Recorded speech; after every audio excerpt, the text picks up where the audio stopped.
Mary, several times in your book you say, I wonder why I'm doing this. Do I have a death wish? Am I doing this to come as close as possible to death so that I feel alive? There's a constant theme in your book about why am I here? Why am I taking these incredible risks? So what was your conclusion?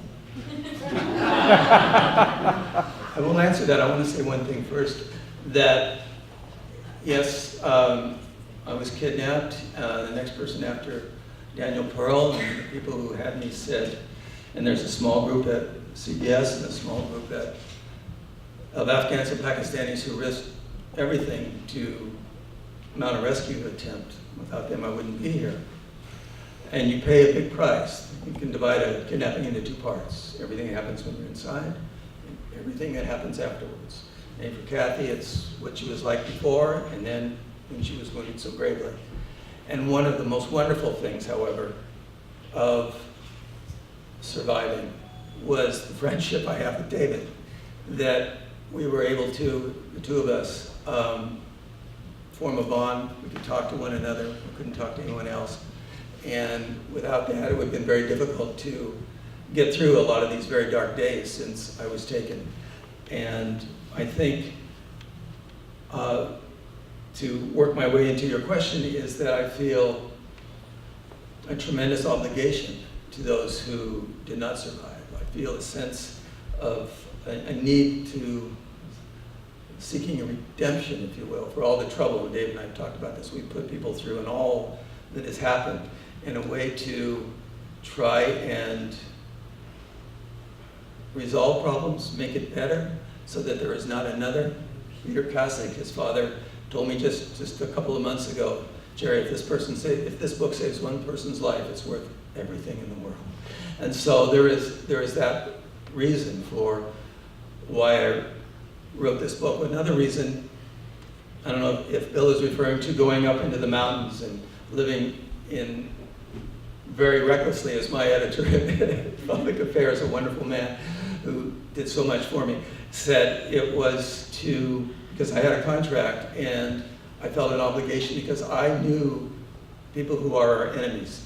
And they asked me if I could go into the tribal areas and try to find those people and to find out what the CIA could not, what the military could not, and that is what was really going on, what really happened to bin Laden. And there's also, without mincing words, yes, a sense of romance and adventure, but all travel in the world, and everybody in this room knows that can divide it. It's escape and pursuit in equal parts. So it was looking for adventure, but also ultimately it came down to be very, very straightforward here. And in an interview that David Martin, venerable Pentagon correspondent, did with me before my story was aired on the CBS Evening News, he said, "Why did you really go, Jerry? And why were you up in the mountains doing all that?" And I said, I think what it really comes down to fundamentally more than anything else, it's a father-son story.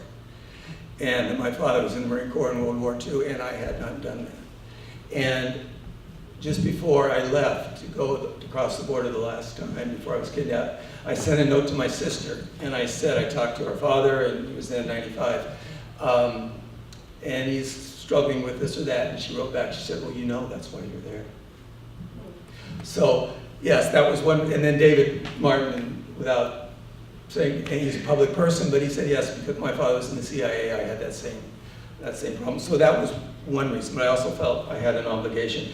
The reason I went back this time, as David said, was really quite complex, but I was forced to keep quiet, and I didn't know what had happened. And as a journalist, and secondly as a human being, or as a human being and as a journalist, I wanted to know what really happened. I was a bit envious of David. He knew everything that happened. He was free when he came back because of his tremendous courage in escaping, to learn everything about his kidnapping. I didn't know anything. I asked the FBI, what was that drone doing overhead for a month? Was that there to look for the Taliban, or was that there because of me? And he said, we brought all assets into play. 2012, I came home one night and there was a letter from the FBI. Dear Mr. Van Dyk, and this is a big paraphrase. We regret to inform you that we have closed your case. please do not be disturbed by this. We reserve the right to open it again, but your case is closed. And I looked at that and I said, they got away with it. The men who got me got away with it. The FBI doesn't know what happened.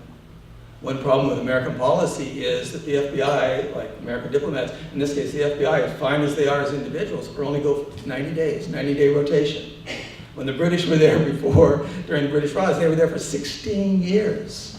And one of the principal men involved in trying to resolve my kidnapping said to me, well, the Americans, he said this in Peshawar just 2 years ago, Americans are and he hesitated, how should I say this? He's saying to himself, a special breed.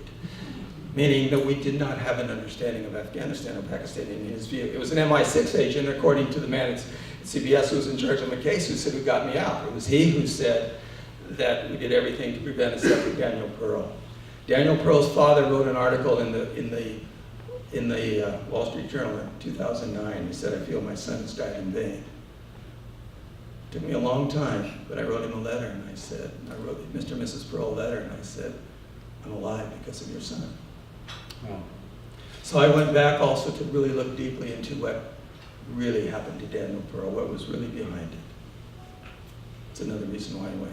And it was also, his book was written for, as David so kindly said, for all of those who survived and for all of those who did not survive and for those in the future to protect them, because it's a new form of warfare.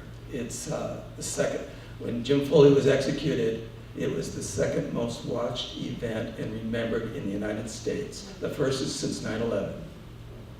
We went to war because of a murder on television. One could argue that. So there are a multitude of reasons, but very moving. Thank you. Thank you very much.